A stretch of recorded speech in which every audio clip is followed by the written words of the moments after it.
Good morning, everyone. Pardo here from Sea of Tranquility. Welcome to another edition of Deep Cut Dive. Today, we're going to look at the deep cuts in the discography of Chicago. However, we're only looking at the Terry Kath years, so we're basically looking at the late 60s into the 70s. And my co-captain today is Mr. Jeff Young, JY, back in the treehouse. Good morning, my friend. How are you today? Splendid, my friend. Bloody well right. I'm ready to dive deep into some TK. There we go. JY's Jeff and I are both ready for the TK. The TK. TKO, as a matter of fact. That's right. Jeff and I are both really big fans of Terry Kath and his guitar playing and singing and songwriting. I think he's one of those guys that, man, left us way too soon. And I think, if you read the history of Chicago, he was probably getting ready to leave Chicago right before his death to go start a solo career. And it's mind-boggling to think of what that would have been. And, the music that he would have delivered. Every time I think about it, I'm like, oh man, what could have been? Terry Kath, the master blaster on the Telecaster. That's right. That's right. And so over his Telecaster, a bunch of pig nose amp stickers, people. Little known fact, Mr. Kath, as a tax write-off, became an investor in pig nose amps. This fine product here, very versatile. You can even open the amp for a different sound. All right, if you want that open back sound, battery powered. That's my practice amp that I use to this day. Pig nose. I used to have one as well. You did? What happened to yours, man? I wound up selling it. I'd used it a lot, and then I didn't use it for many years, and I started selling off some stuff, and you know how it goes. Shanker used a pig nose on Lights Out. That killer tone, because you can take an external speaker, do a kind of preamp out thing. Yep. Back. So that's the tone on Lights Out. He put it through a Marshall cabinet, of course. And let's not forget Frank Zappa used it for many years as well. So they got three notable pig nose players. That's right. And, right here, yours truly, still to this day. And they're still operational, and they're still selling great amps. And I think they have combos, a slightly larger size as well. They're based in Las Vegas. Ah, I didn't know that. Okay, cool. So Jeff and I have each picked 5 tracks that, non-popular songs. I mean, the Chicago hardcore fans are going to know all these tracks, obviously, but this is for the people who really don't know much of Chicago other than what was on the greatest hits set or what's played on the radio, what they play live all the time. So we're going to try and go a little bit deeper. And again, we're concentrating on the Kath years. So Chicago Transit Authority album through Chicago 11, those are the albums we're kind of looking at. So I'll have Jeff kick us off with his first choice. Oh, there's so many choices to be had. And, I'm not hearing a lot of Terry Kath on the radio these days, especially the deep cuts or this decade or any decade. So I think most of this stuff is fair game to the casual Chicago listeners who would be more familiar with some of their more recent Peter Cetera penned hits. So let's start on the low down. Let's start way down with that fuzzy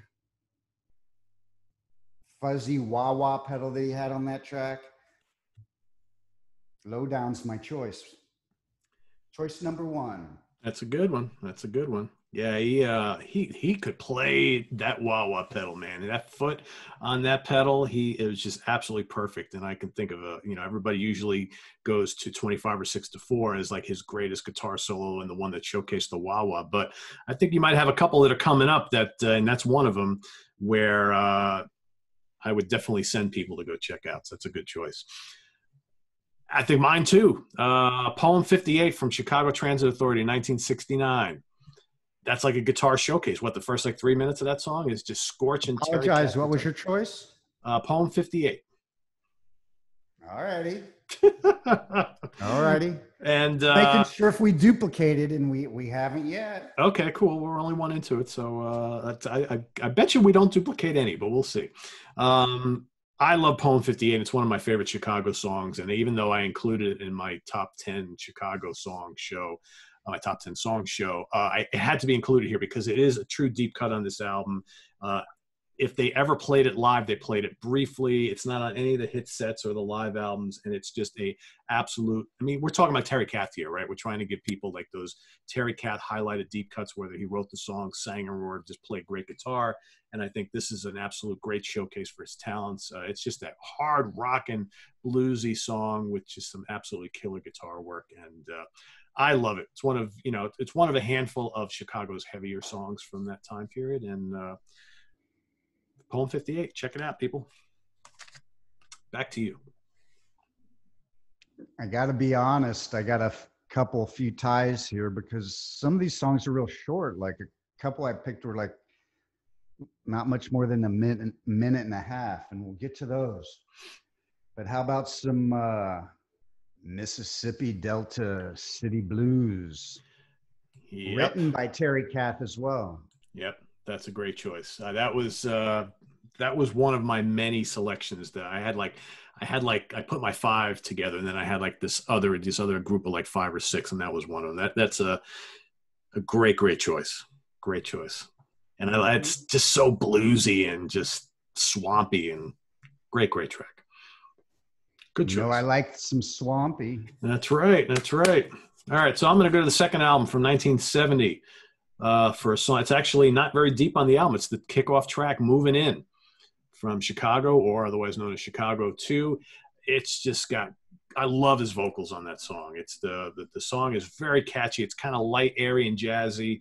His vocals are just tremendous. There's plenty of horns on it. Nice, snappy guitar work. It's just a real catchy. It's one of those songs that, like, I'm amazed they never released as a single because it's just a terrific, catchy early Chicago track. It's got a lot of their characteristics, and more importantly, I think it just showcases what a great vocalist he was. Not only a tremendous guitar player, but a really, really good singer. So, Moving In from Chicago 2. Back to you. How about some killer guitar soloage and just a great tune all around, Hideaway. This is a song that doesn't need to be hiding away, people. This is one to go check out on full blast. Yep. All right. Well, that's where we have duplicated for the first time today, because my choice also was Hideaway from Chicago 8 from 1975. Do you get like it's like probably their heaviest song. I hear like BTO when I listen to that song. It's just got this great, like, kind of stomping riff.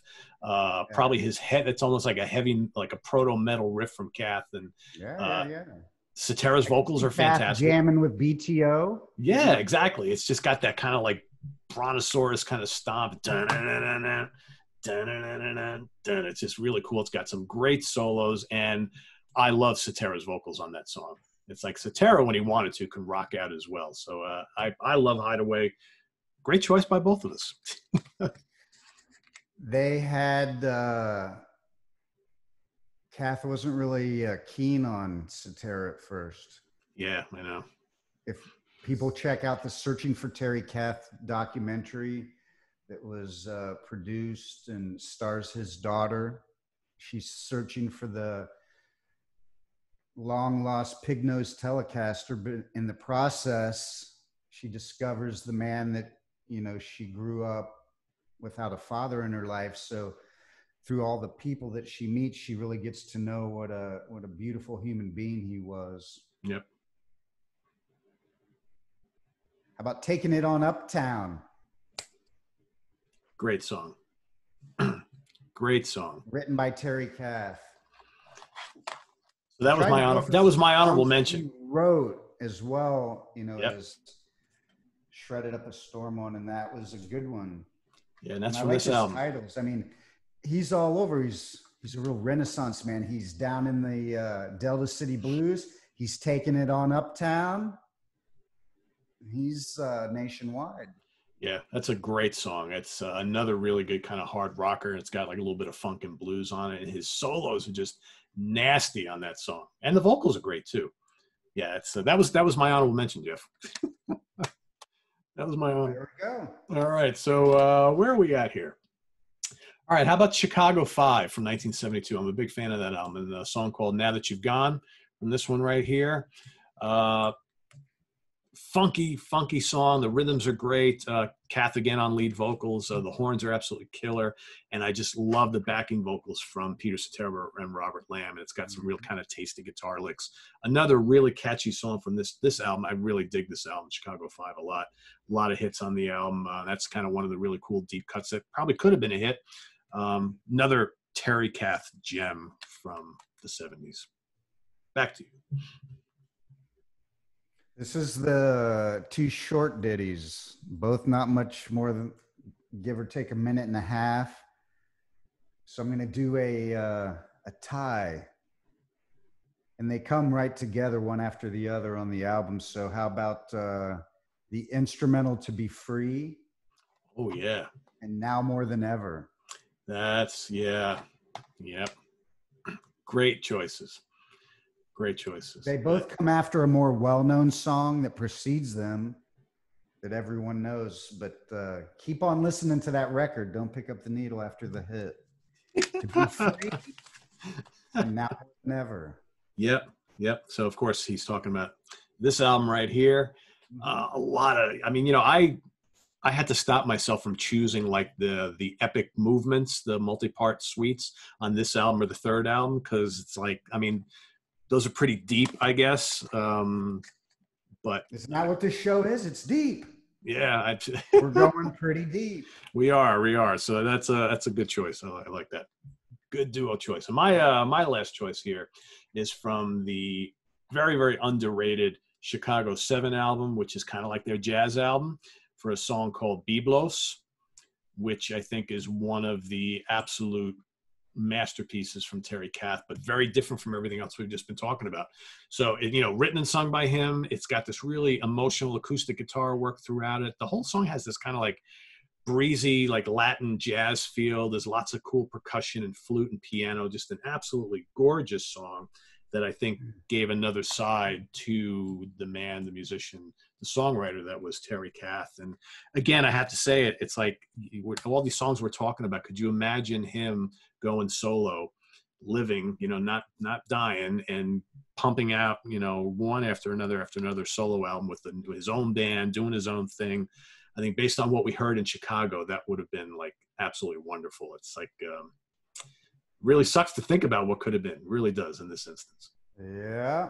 I remember the poignant moment in the documentary in his daughter's film where his bandmates are reflecting on him. And if you want to really get a glimpse into the mountain of the man that Terry Kath was, because he was a big, strong, burly cat, right? I'm getting chills thinking about this story.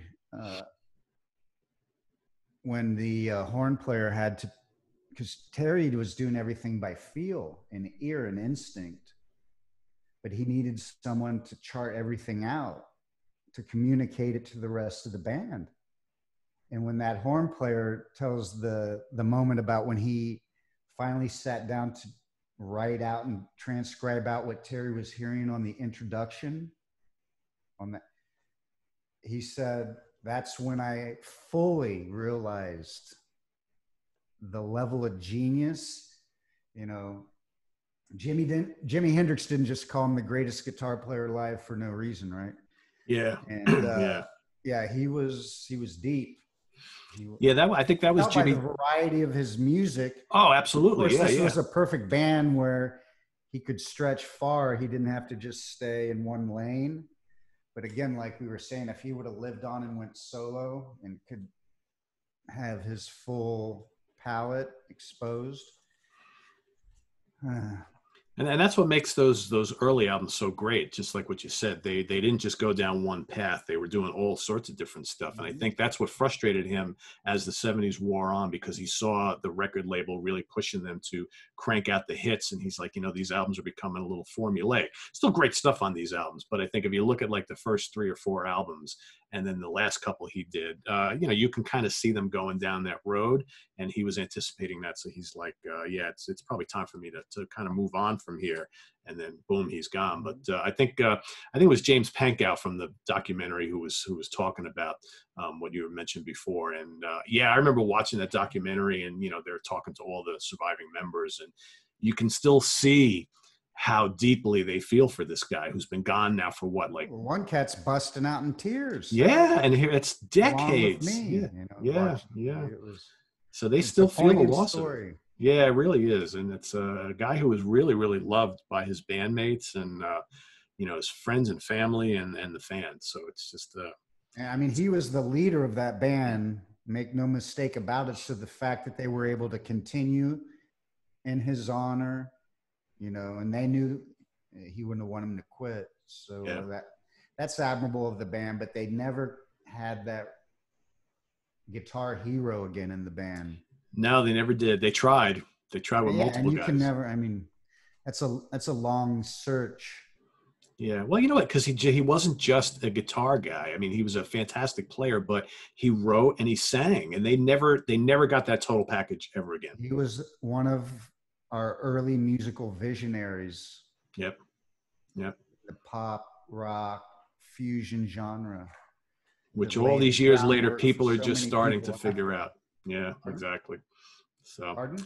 I said all these years later, people are just starting to figure that out. I think that he's one of those guys back in the day that I think people took for granted. And now all these many, many years later, people are starting to, it's like, wow, that Terry Kath guy was a genius.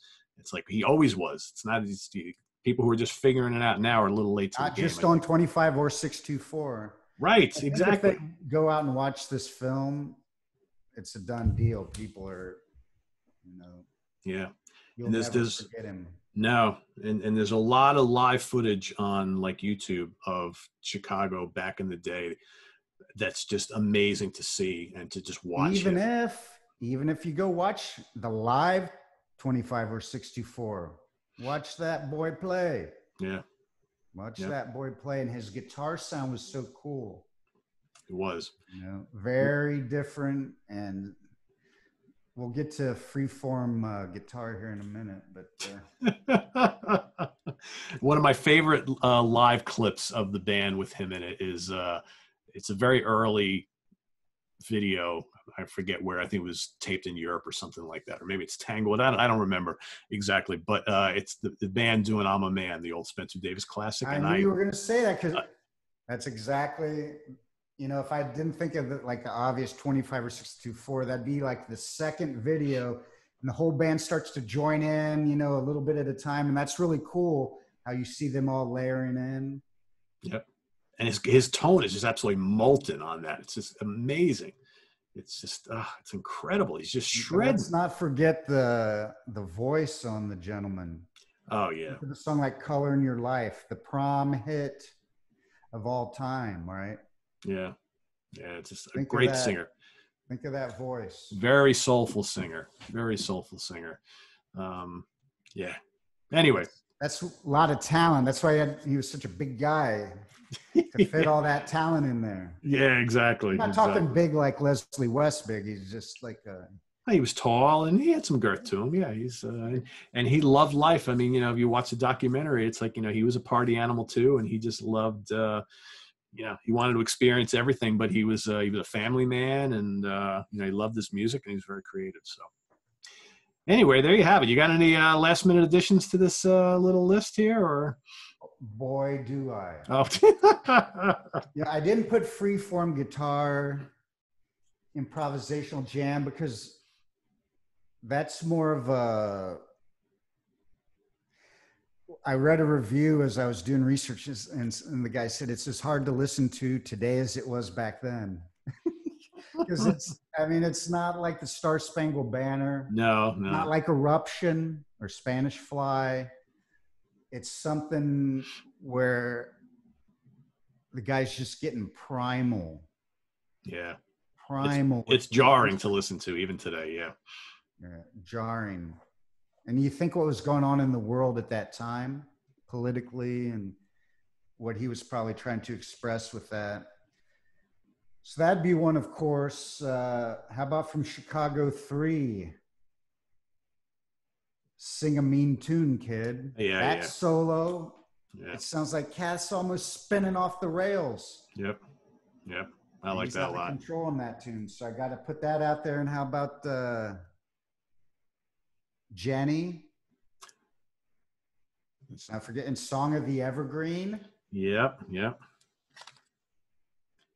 I think I could let it go with those mentions. I think so. You know what? Jeff just mentioned Song of the Evergreen off of this very fine album. I think if you only really know the more popular Chicago albums, do not miss Chicago 7. This is kind of like their jazz fusion album. And there's a lot of really cool experimental stuff going on here, in addition to a couple more kind of mainstreamy tracks.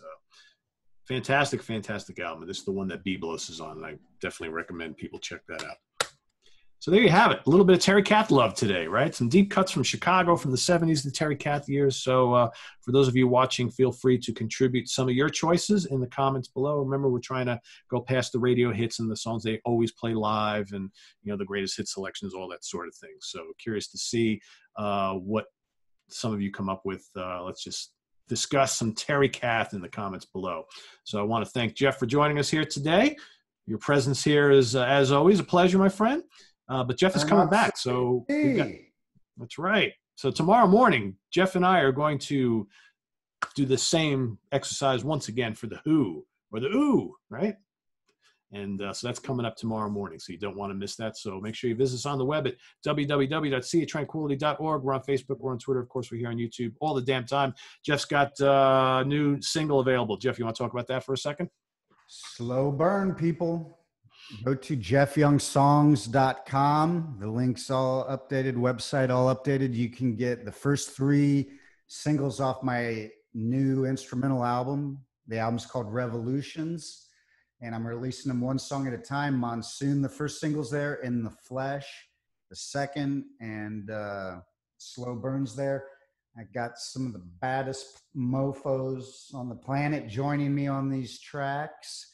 And don't forget Music Without Boundaries. People, every Tuesday night, last night's show, Pete was in there having a blast as we honored the life and the music of Martin Birch. And I got to tell you, my listeners were blown back because they knew all the music that I was playing, but they had no idea that this same man had his hands on so much of our lifelong soundtrack. So that was a great show. I really enjoyed that last night. So if people want to dive deep into some Martin Birch, surf on over to jeffyoungjams.com.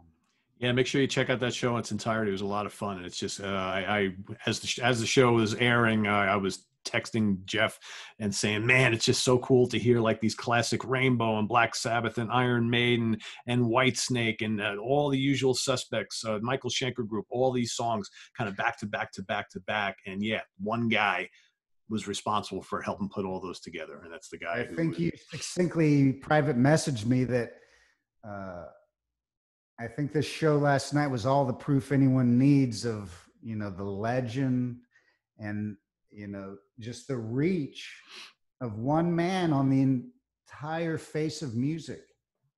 Yep, absolutely. Some very different bands, but the one thing when you hear each album, no matter how different the bands are, the one thing that comes to the fore is the band. You don't have a bunch of like Kiss Destroyer sound effects and crazy stuff. He captures the band, whether it's Fleetwood Mac with Bob Welch. People were blown away hearing the Bob Welch era of Fleetwood Mac. And we've done our shows on Fleetwood Mac, and we keep telling people, don't just get into the Peter Green or the Buckingham Nicks era. There's that middle Fleetwood Mac era of Bob Welch. And I think we got to add Paris to the next Music Without Boundaries.